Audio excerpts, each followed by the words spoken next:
So hello friends, my name is Ashutosh Garg, Head Mentor and Managing Director at Ashutosh Educational Services Faridkot. तो दोस्तों, जैसे कि आप सब जानते हैं कि हमने एसएससी के लिए एक सक्षम टेस्ट सीरीज स्टार्ट किया है अपनी AES की ऑनलाइन एप्लीकेशन पर।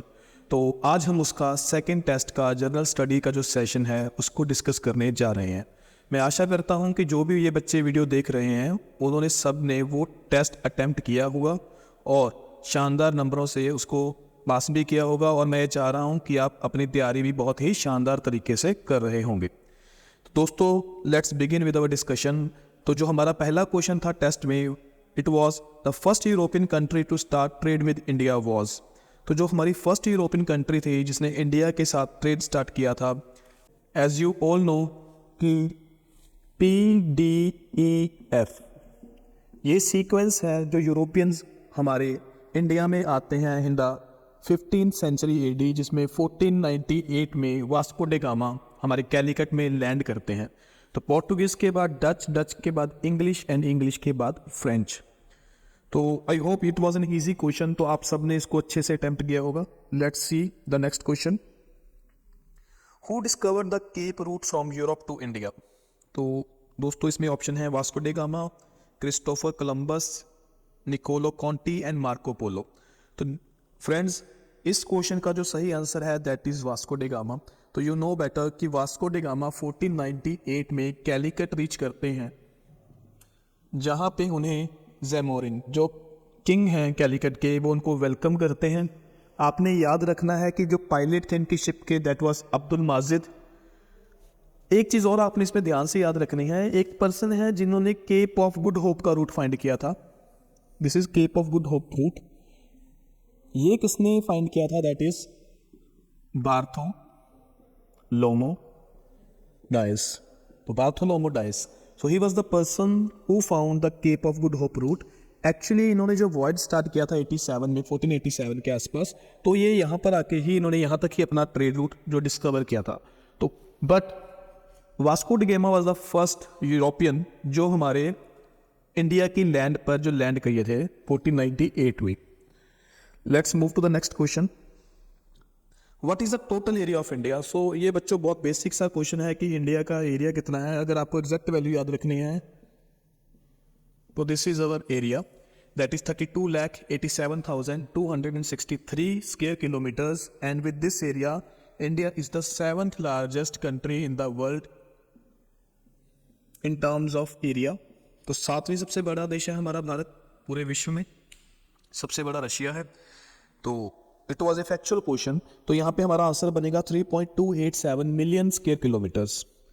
Let's move to the next question. Who among the following presidents of India was also the deputy chairman of the planning commission? तो दोस्तों, इनमें से जो हमारी ऑप्शन है रामास्वामी, वेंकट रमन, प्रणब मुखर्जी, वीवी गिरी, KR नारायण। तो हमारा इस क्वेश्चन का सबसे बेस्ट सूटेबल आंसर है दैट इज प्रणब मुखर्जी।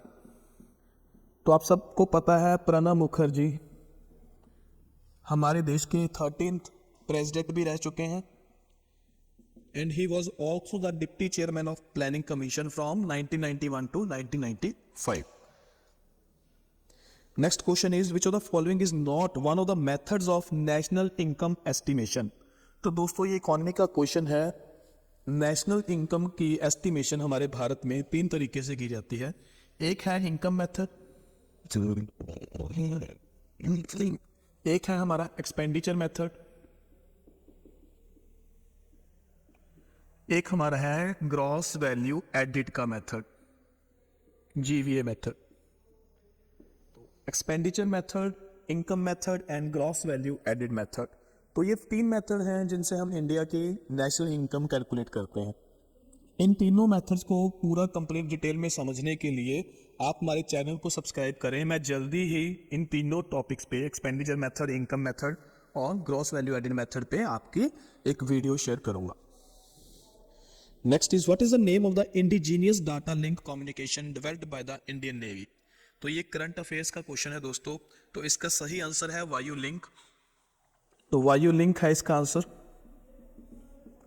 वायु link is the right answer for this question. तो वायु लिंक एक इंडिजीनियस डाटा कम्युनिकेशन है जो developed by Indian navy.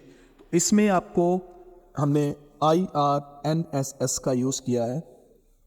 I hope आपको सबको पता हो IRNSS क्या है, Indian regional navigation satellite system, जिसको आप नेविक के नाम से भी जानते हो, जो हमारा भारत का स्वदेशी, ठीक है, जियो पोजिशनिंग सिस्टम है। जैसे GPS है USA का, तो ऐसे ही हमने अपना ही नेविगेशन सिस्टम बनाया है नेविक के नाम से। अगर आप इसके बारे में नहीं पता तो प्लीज आप इसके बारे में थोड़ा पढ़ो।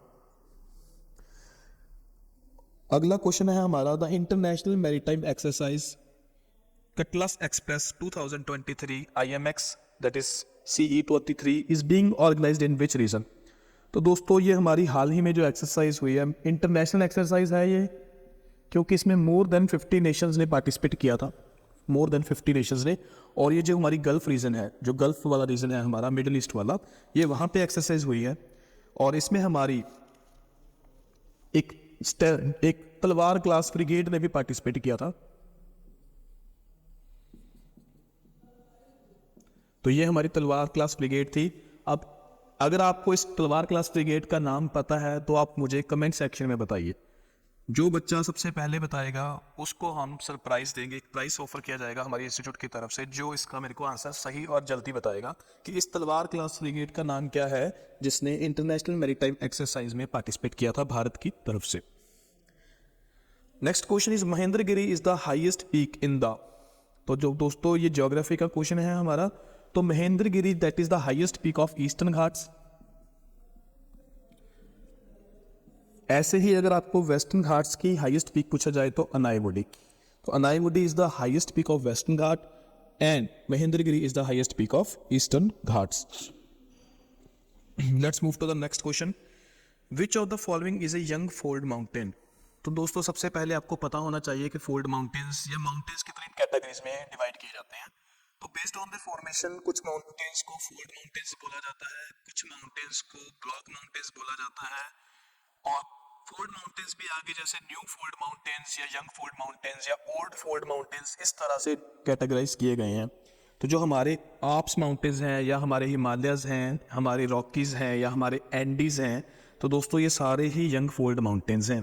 एप्लेशियन माउंटेन्स और यूराल माउंटेन्स जो रशिया, यूरोपियन रशिया को सेपरेट कर रहे हैं, एप्लेशियन इन USA, तो ये सारे जो माउंटेन्स हैं ये एक्चुअली ओल्ड फोल्ड माउंटेन्स हैं, यंग फोल्ड माउंटेन्स नहीं है। तो हमारा करेक्ट आंसर इसमें ए आएगा।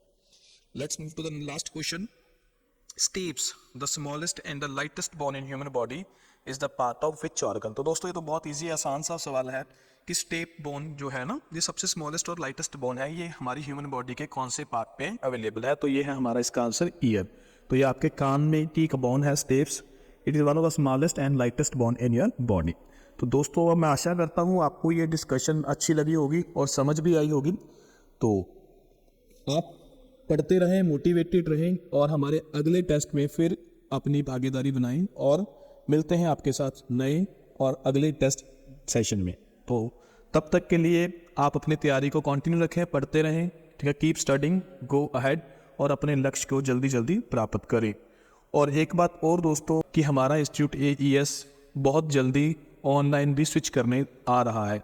तो आपके लिए बहुत ही रीजनेबल प्राइसेस पे हम बहुत सारे कोर्सेज लेके आ रहे हैं, जिसमें SSC, पंजाब स्टेट के government exams, SSC CGL, SSC GD, SSC HSCL, UPSC PCS, other state services, सभी एग्जाम्स के लिए हम आपके लिए बैचेस लेके आएंगे।